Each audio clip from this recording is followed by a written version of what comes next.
Hello and welcome to News Central Television. I am Lekon Obanjo. The top stories at this hour. Supreme Court upholds Lucky Aiyedatiwa's governorship election victory in Ondo State.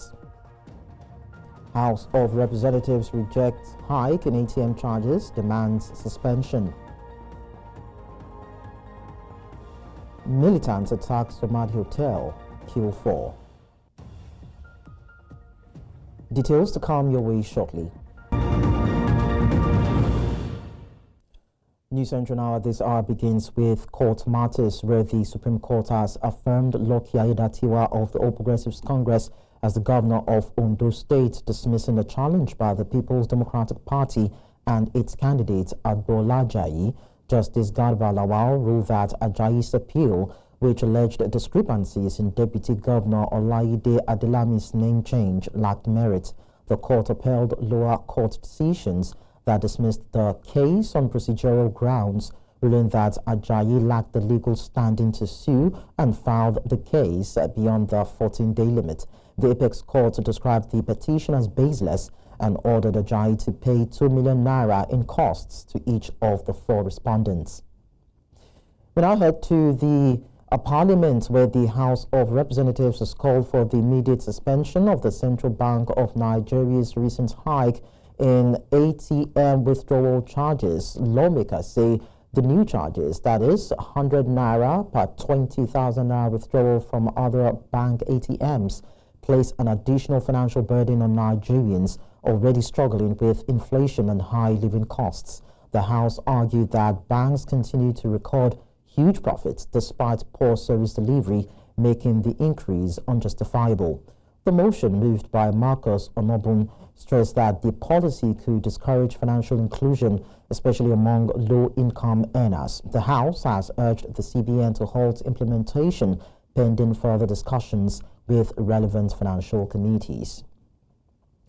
Staying with the Parliament, the House of Representatives has directed the Nigerian Communications Commission to direct internet service providers in the country to block all websites hosting obscene and pornographic contents with immediate effect.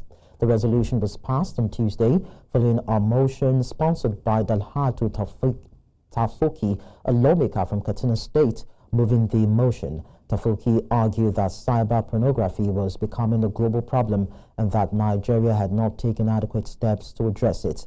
It described Nigeria as a highly religious country where major faiths prohibits nudity and obscenity.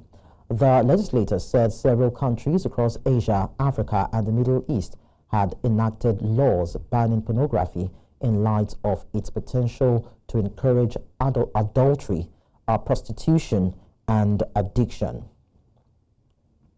Away from that, the National Association of Nigerian Students demonstrated at the National Assembly on Tuesday, urging detractors to stop distracting lawmakers from carrying out their legislative duties. At the same time, a group of women also demonstrated alongside the NANS protesters. Both groups appear to share similar demands, with some holding placards describing suspended Senator Natasha Akpoti-Uduaghan as a serial blackmailer. We are here in the National Assembly to address the pressing issues that border the nations and also the 10th Assemblies of the Federal Republic of Nigeria. We are here today to add our voice to the voice of the meaning Nigerian, and also to advise those who are distracting the happening in the National Assembly that the National Assembly is an institution created to discuss and deliberate on the progress of Nigeria, and not on the personal issues, especially on emotional issues that cause distractions cut across the breadth and length of the country.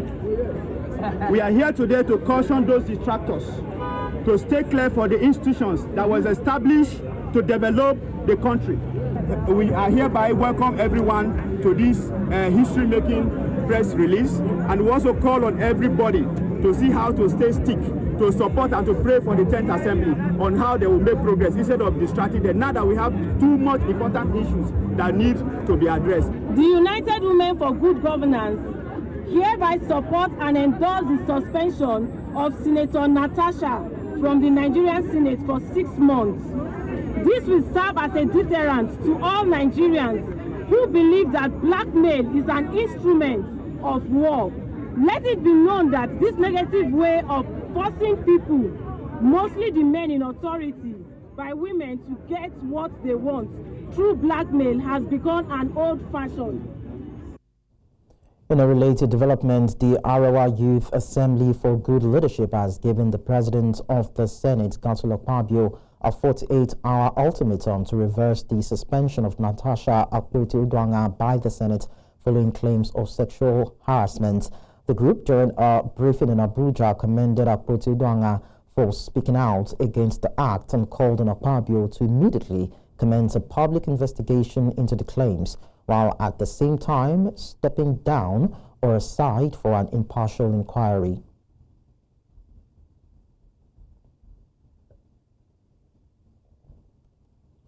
We move on now. The Senate has ruled out any possibility of reversing the 6-month suspension of Senator Natasha Akpoti-Uduaghan representing Kogi Central. Senate spokesperson Yemi Adaramodu reaffirmed that the Red Chamber would not bow to external pressures and would uphold its rules. Akpoti-Uduaghan was suspended on March 6, 2025 for breaching Senate standing orders during a confrontation with Senate President Godswill Akpabio.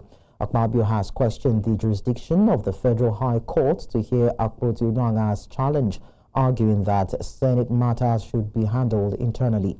The case has been adjourned until March 25, 2025.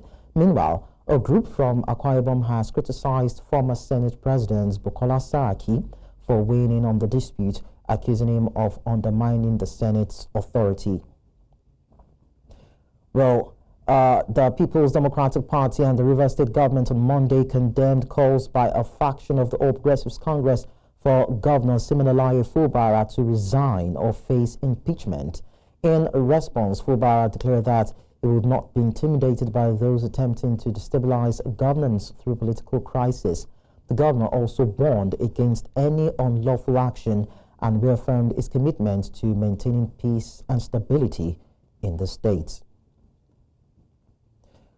Still on politics-related matters, the Supreme Court of Nigeria has reserved judgment on an appeal filed by Samuel Anyanwu, the embattled National Secretary of the People's Democratic Party, challenging his removal from office. Anyanwu is contesting the December 2024 ruling by the Federal High Court, which was upheld by the Court of Appeal in Enugu, recognizing Sunday Udeokwe as the PDP National Secretary.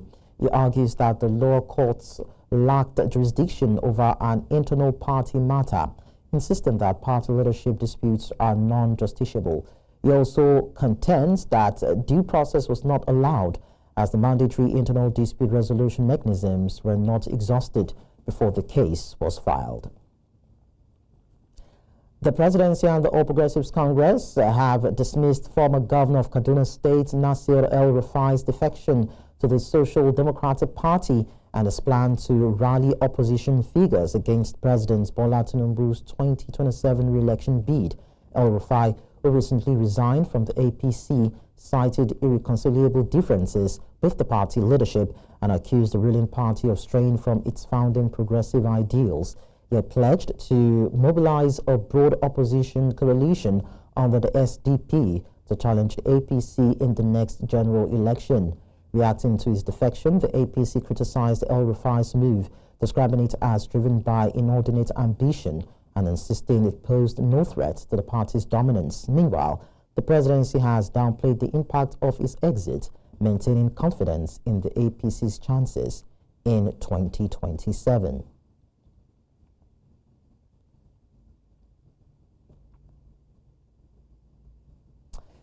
We're still on politics. A former governorship candidate in Delta State, Great Oboro, has officially returned to the All Progressives Congress after contesting the 2023 election under the All Progressives Grand Alliance. Oboro was welcomed back to the party at a ceremony in Ughelli, Delta State.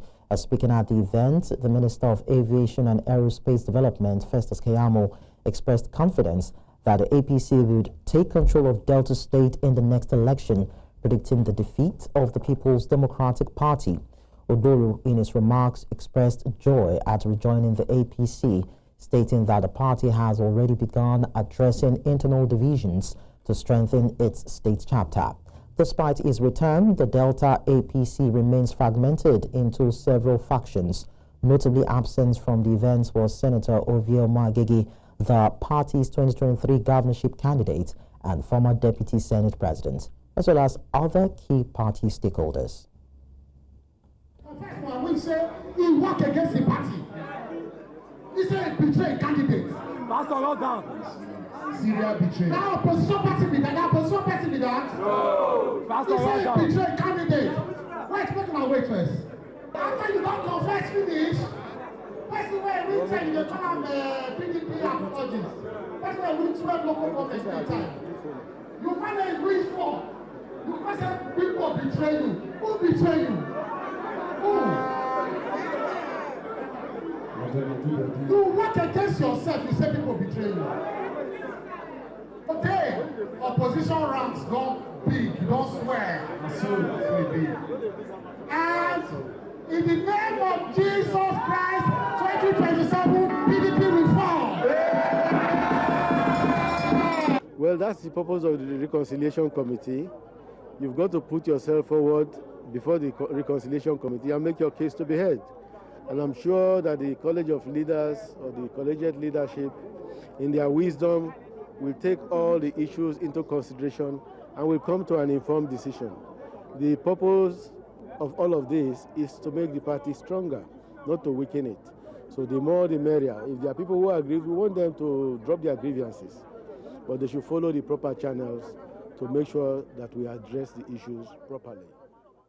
In the meantime, the Delta State Government has launched a feedback initiative called a Global Response to enable residents to assess and evaluate the government's performance based on their experiences. Commissioner for Works, Rural Roads and Public Information, Charles Anyago, announced this at a press briefing in Asaba. Anyago was joined by the governor's chief press secretary, Festus Ahon, stated that Governor Sheriff Oborewori is making significant progress across all sectors of the state's development and remains focused despite criticism from detractors. This briefing today is to launch what we now call a global response, so that our response now has gone beyond what we thought we know alone to what our people are already experiencing. And so when we got to Warri in the course of last week and we're working with the governor inspecting a number of projects, our brothers and sisters in Warri were very magnanimous in giving us what should become our global response to anybody who decides to paint such pictures. And it is very, very clear in what they said. In their words, Governor Sheriff, they show workings. The response is not be cho, cho, cho. Now, President Bola Tinubu has inaugurated the National Youth Conference Planning Committee at the State House in Abuja. President Tinubu, during the inauguration ceremony, urged Nigerian youth to leverage the opportunity the conference will provide to contribute their quota to national development. Amadine Uyi tells us more. In attendance were representatives of youth groups, several cabinet ministers, including the Minister of Youth Development, Ayodele Olawande, and other high-level government representatives. Olawande lauded the president for the upcoming confab, saying it will give the youth an opportunity to contribute their quota to governance, while the executive director of the Jega Africa commended the president for initiatives and policies put in place to uplift the well-being of Nigerian youths and the nation. This conference will also give the youth the opportunity to contribute to government, policy, and programs to shape the future of this country.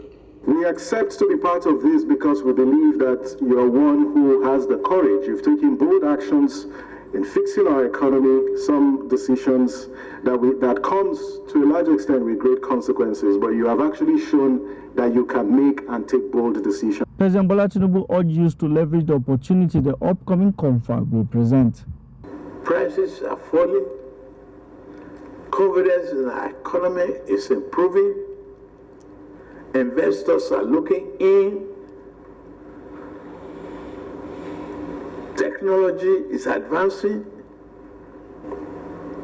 You have the great opportunity of advancing the development of this country.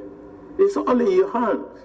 He assured that he will put in his best for the country, but asked for partnership with Nigerian youths. We'll do everything possible to make Nigeria a better place for you. But we can't do it alone. You represent over 60% of our population, and I hope you take this opportunity very seriously. I am with you. I repeat again. I therefore inaugurate the committee. Wish you a very, very successful period. The confab is expected to provide an opportunity for youths in the country to chart a way forward for the nation and contribute to national development. In Abuja for News Central, I am Amadine Uyi. Let's now talk about road infrastructure. Nigeria's Minister of Works, Dave Umahi, says under his watch, contractors who fail to execute projects according to specifications and timeline will be sanctioned. The minister was in Abia State to inspect the level of work done so far on the Enugu-Port Harcourt Expressway by Aba Axis. News Central's Chinyere tells us more in this report. Standard work is for the person to repeat it. And then penalty for delays is called liquidated damages. I think it's 1% of uncompleted work. When you don't complete your work at the time you should, then you pay 1% of that cost to the federal government. The road contract from Enugu to Port Harcourt is being executed by different contractors. While the Umuahia section of the contract has long been completed, that of Aba to Port Harcourt is yet to be done. It's only about 2 kilometers of earthwork that is left, and about, say, 4 kilometers of asphalt work, and we'll be done with this. Despite this, the Minister of Works, David Umahi, during an inspection expresses optimism that the project will be handed over in 3 months. I must commission it by June. So I've told them that by the end of April, everything about earthwork and stone base must be completed. Must be completed, and they have it fully primed. He is particularly happy with the quality of work being done by the contractor. He says Aba deserves good infrastructure to boost its commercial status, adding that there are other projects of the federal government ongoing in parts of the southeast region. They are not part of the contractors giving us trouble. They are very amenable to receiving instructions and obeying instructions. Very happy with them. When the federal government gets it right in Southeast, we should rise to appreciate them. There are so many projects that the president is doing, just like in other regions, that is being done in Southeast. So we're supposed to appreciate Mr. President deeply, because he's doing what no any other president did for us. The people say the road project, though yet to be completed, has changed the face of the area. Very fantastic. We have suffered a lot in this road. But thank God for the government of today. They have made everything possible for us. This road before it has been on a very, very rough way, but now, as the government look eyes through this place is very, very nice. Some are, however, disappointed at the delay in the completion of the road project. By now, you can see no chosa. Because we tell our aloza.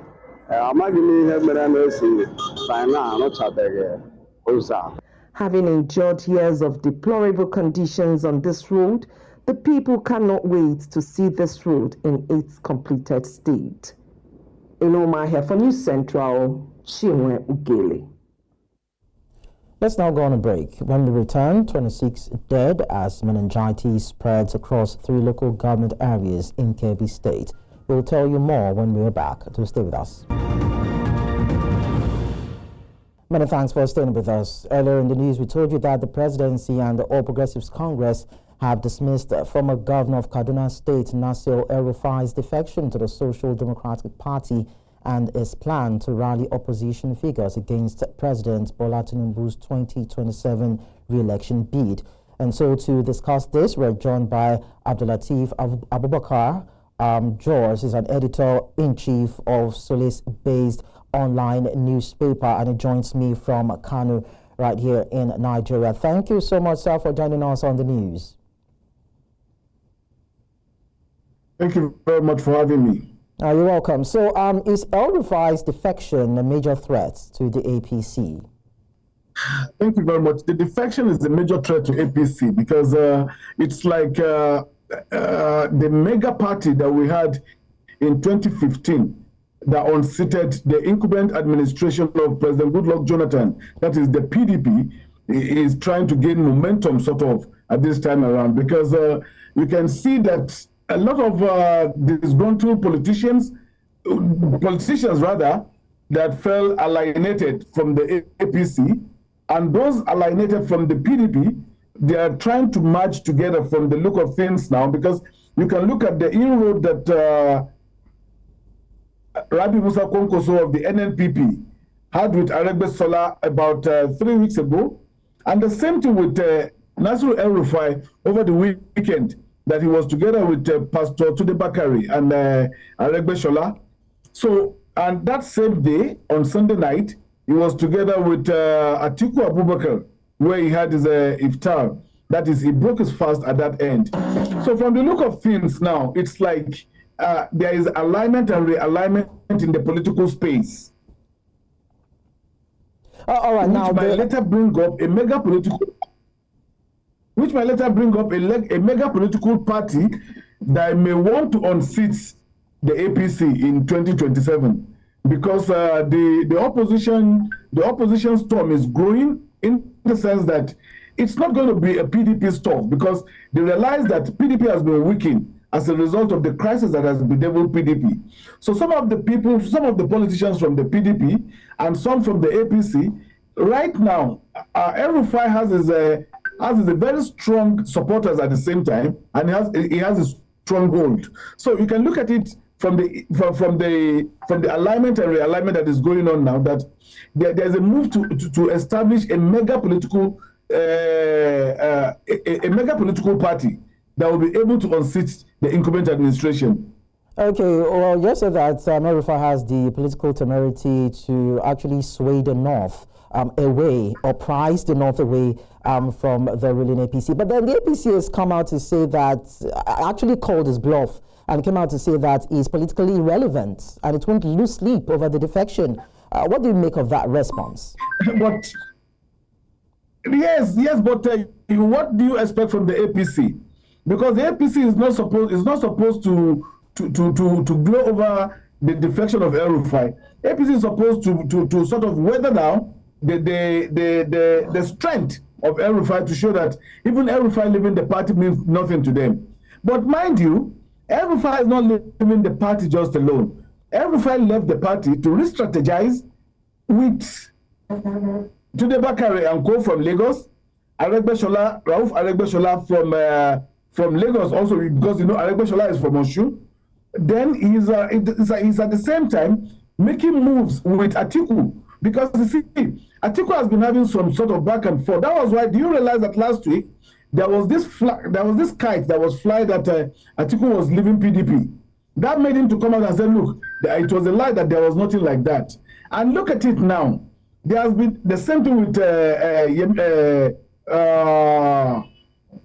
former Ekiti State governor, who happens to be the former Minister of Environment, Governor Fayemi.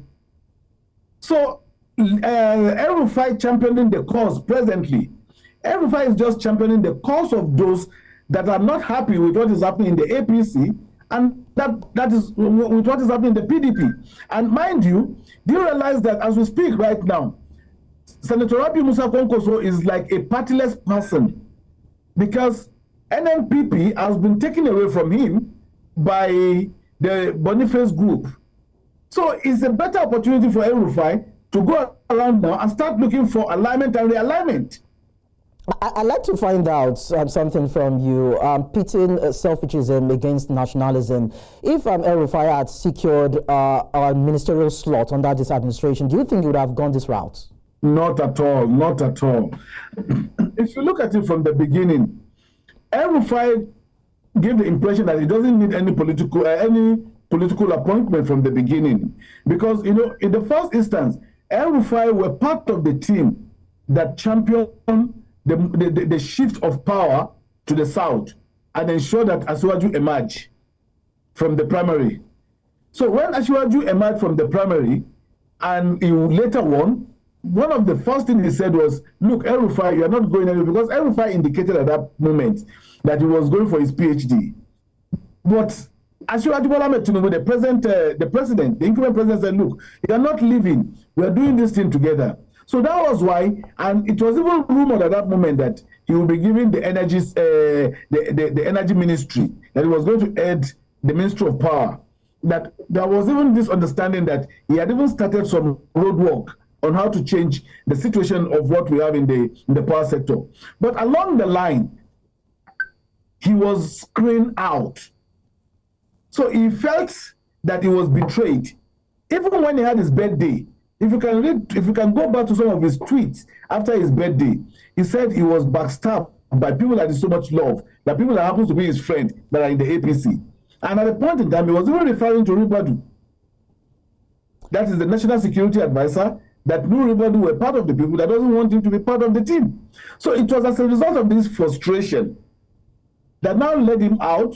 That was why even last week, when they had the NEC meeting of the APC, he wasn't around, the NEC and the caucus meeting. I wasn't even expecting him to be around because he has realized that he has been alienated. Okay. So the best thing for him to do is to look at how to get back at their jugular. Before I let you go, he was given the ministerial appointment, and if he was given the ministerial appointment, there wouldn't have been any move for El-Rufai to have dumped APC and go to SDP. All right, Mr. Abdul-Lateef, before I let you go, I mean, you are a journalist in the North.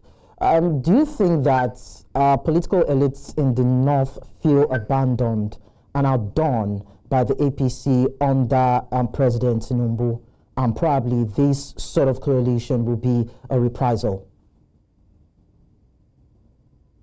Yes, can you take the question again? So I said, do you feel that political elites in the North feel abandoned and undone by the APC under the leadership of President Tinubu, and this sort of coalition under the SDP will sort of be a revenge? It is not the political elite in the North. In the first instance, each and every person is talking about the economic situation. Most of the policies of the present administration is biting out on the people. So people are looking at it that, look, if there can be an alternative. So don't be surprised that it might be a tough run for APC in 2027, because most of the policy, while listening to your news, you talked about what the House of Reps just directed the Central Bank of Nigeria to stop the hike in the ATM charges and what have you. Okay. These are part of the policies. Exactly. You said so. You read it in the news now. So these are part of the policies in which the people in the northern part of the country, and not only the northern part of the country, the people in the country generally are talking about that. Look, these situations are becoming so harsh because the policies should have been a gradual process, but it's like we are putting the two legs in a trouser at the same time. All right. So you can imagine it's a situation. So it's an opportunity for those that are not happy. The political elites that are not happy with the present administration in the North to canvass for a change of administration. All right. Abdul-Lateef Abubakar, thank you so much for sharing your thoughts with us.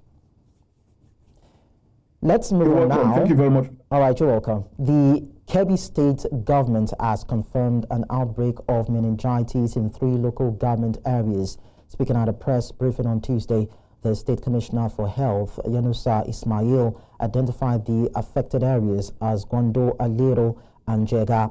Ismail said 248 suspected cases have been recorded so far, with 11 samples taken for laboratory testing. Of these, 3 have been confirmed negative. He added that the outbreak has claimed 26 lives. In response, the state government has approved 30 million naira for the procurement of essential drugs To contain the spread, isolation centers have also been established to manage cases. The commissioner urged residents to maintain good personal hygiene and avoid crowded places to reduce the risk of infection. Now, we tell you that parents of students in King's College, Lagos, have raised concerns over reports of a suspected diphtheria outbreak at the school that led to the hospitalization of some students. Diphtheria is a bacterial infection caused by a bacterium species that affects the nose, throat, and sometimes skin of an individual. Some symptoms of diphtheria include fever, runny nose, sore throats, cough, red eyes, neck swelling, and difficulty in breathing. The parents are blaming the outbreak on the unsanitary condition of the school, including poor sanitation, dirty toilets, and food quality. The school recently asked parents to sign a consent form for students to receive diphtheria vaccines. The latest outbreak is the second of such diphtheria outbreak at the school in just about 3 months.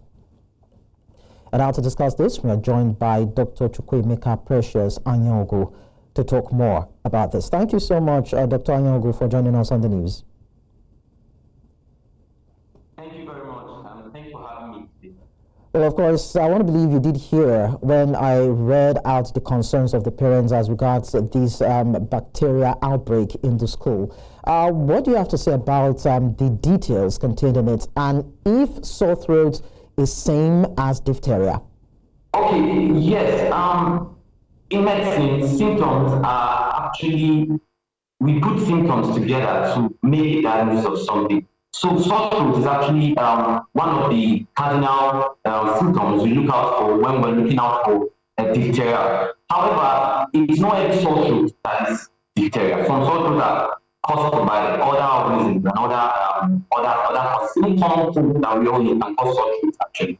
But for diphtheria in its own uniqueness, looking at the outbreak now, everyone around that area should also look out for this spread. And because the mode of transmission of diphtheria is usually through droplets and respiratory droplets, it is important for everyone to know that it can easily be transmitted from one person to another through either sneezing, coughing, or even having contact with the droplet of those who have been infected with the diphtheria already. So in those areas where they have, like in the school we're talking about now, where they already have an outbreak now, everybody with any respiratory symptom, be it even just nasal discharge, what people commonly call catarrh, they should be well looked into. The case is well looked into, then they should be well triaged.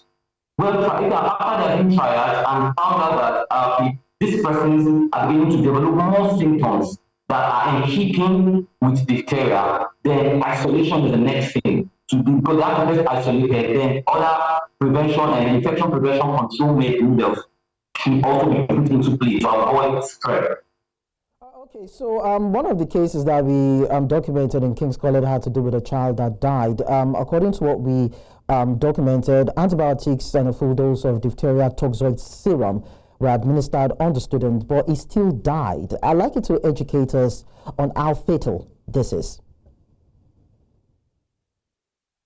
Okay, yes, it is quite fatal. The organism that causes diphtheria, they actually the toxin-producing organism strains of the current bacterium diphtheria. Not all current bacterium diphtheria produces toxins, but the ones that produce toxins are even the more dangerous, and they are the ones that are usually implicated in the diphtheria spread that we know now. Now, once this bacteria has been is now in the body of the host, that infected person, they begin to release these toxins also. So when treating for diphtheria, or when you suspect diphtheria, according to the World Health Organization, is expected for you to get the diphtheria antitoxin as soon as you can get that and administer to the patient, especially for people who have had an extensive presentation of symptoms. They are already having difficulty in breathing, they are already having stridor, noisy breathing. Those kind of people, you don't need to wait to confirm or reconfirm. Quickly, as soon as you can make the diphtheria antitoxin available, you give to them. The reason being that there are two models or modalities of treating the diphtheria outbreak. You use the antitoxin and also the antibiotics. Now, the antitoxin is actually to handle the toxin produced by this diphtheria organism. Then the antibiotic used to kill is actually to handle the organism itself, to kill the organism themselves. One very unfortunate thing about the toxin is that once this toxin has entered into the cell of the host, like the cell of the infected person, even the diphtheria antitoxin cannot even get to it. So the reason we give the diphtheria antitoxin is we are hoping that much of it have not really got into all the cells of the infected person. So as soon as the person is suspected to have diphtheria, they have to be given the diphtheria antitoxin as soon as we can lay hold of it. Then also the antibiotics, on the other hand, to be given. And the good thing about diphtheria, antibiotics for diphtheria, they are actually available. They are not things that are perfect. They're not very difficult to find, like penicillins and erythromycins. You understand? In the right dose for the person, either a child or an adult, depending on the age. And immediately, like I said, immediately the diagnosis of, if you don't need to make the diagnosis, immediately the probable case of diphtheria, and there's already an outbreak. Once we can get hold of all these diphtheria toxins, as much as we can get them, it's important to have them available so that any probable case or even diagnosed case will be given antitoxin. However, let's note that the antitoxin is gotten from horses, equine sources. So some people can have a little allergy to it. So there's something we call a test dose first to be given to the person. If the person does not react, does not have any allergic reaction to the test dose, then the full dose will be given immediately. But those people who are suspected, who have probable cases, they really benefit from the diphtheria antitoxin. Also, they also benefit from getting the antibiotics at the right time. The earlier the better. That's just it. All right, Dr. Chukwemeka Precious Anyango, thank you so much for sharing your thoughts with us. Thank you very much for having me. Okay, so we move on now. In a bid to ensure a secure learning environment in schools in Kano State, the Nigeria Police Force and the Kano State Government have unveiled the Kano State Schools Protection Squad. The Commissioner of Police, in charge of the Safe Schools program at the Force headquarters in Abuja, Abayomi Shogunle, says that the squad comprises personnel from all security agencies in the state and will be deployed to all schools, including tertiary institutions, to ensure the protection of students and eliminate any form of crime within the schools.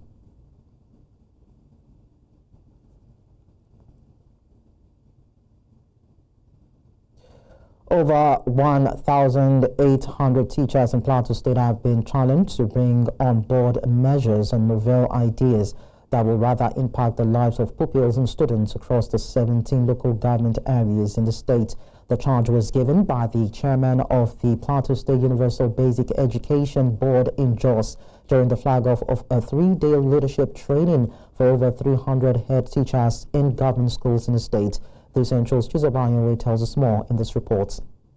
Education in Plateau State in the recent past has been in a sorry state where pupils and students hardly have access to knowledge, owing to factors ranging from an unconducive learning environment and incessant industrial actions by teachers who are constantly owed their salaries. Apart from those who cannot afford fees for their education, there has been a rise in the rate of out-of-school children, as confirmed by the State Universal Basic Education in the state during a previous interview with News Central. This 3-day leadership training for head teachers, going on simultaneously in the 3 senatorial zones of the state, gives hope that education in the state will soon get a new lease of life. Plateau State needs transformation in our basic education. And we are counting on you because you are our arrowheads. You are the ones that will bring about that result.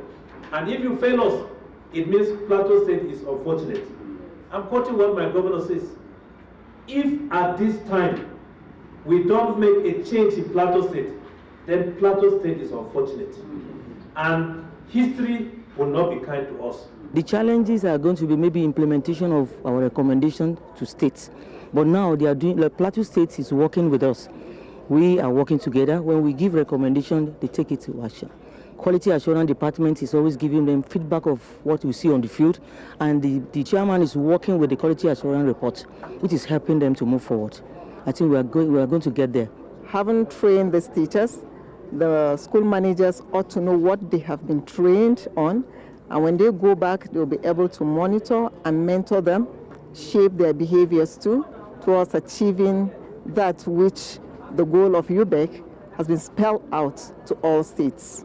For teachers in the state, stepping down the essence of this program will be of great importance. This training is going to give me more impact, more knowledge to go and know how to manage the school and control and give quality education to the plateau child.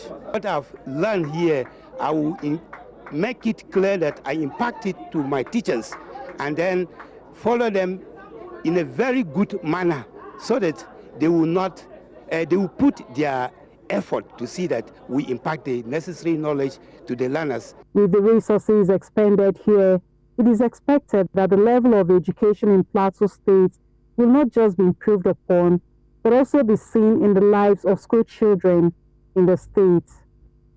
In Plateau State, for News Central, Chizoba Amioi.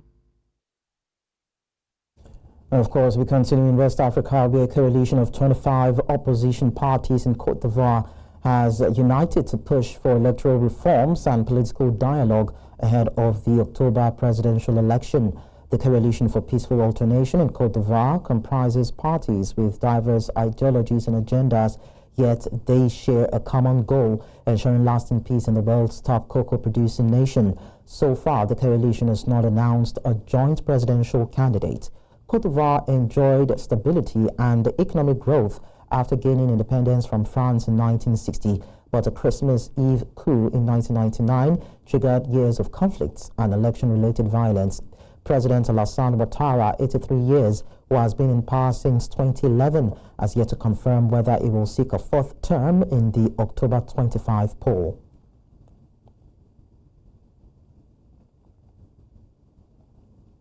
In the east of the continent, at least 4 people were killed on Tuesday when Al-Shabaab militants launched an attack on a hotel in Beledweyne, central Somalia. Gunmen detonated an explosive-laden vehicle at the hotel entrance before storming the building and opening fire. Security officials reported that traditional elders and military officers were meeting inside to discuss counter-insurgency efforts when the attack began. Police confirmed that security forces have rescued many of those trapped inside and are currently engaging the remaining attackers.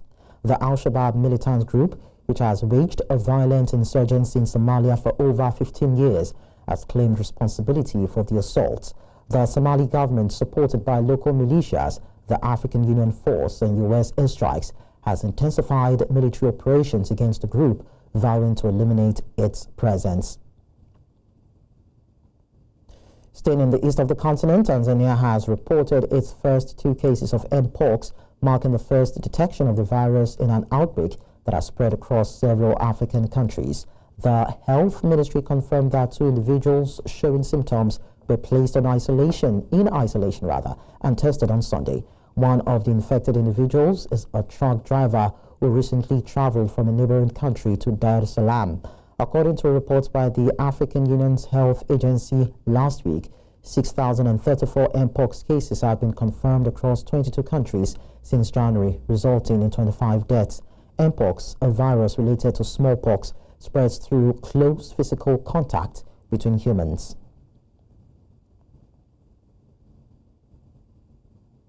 We now head to South Africa, where government officials and business leaders from the Democratic Republic of Congo are in South Africa to strengthen bilateral ties and explore investment opportunities between the 2 nations.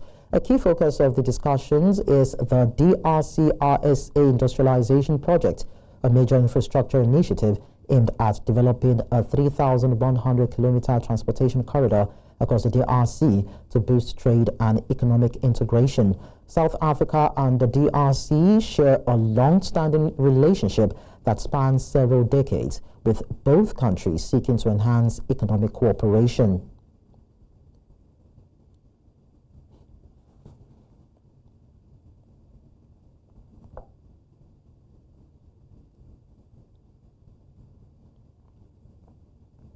And that's all at this hour. But before we go, we'll look at our top stories again.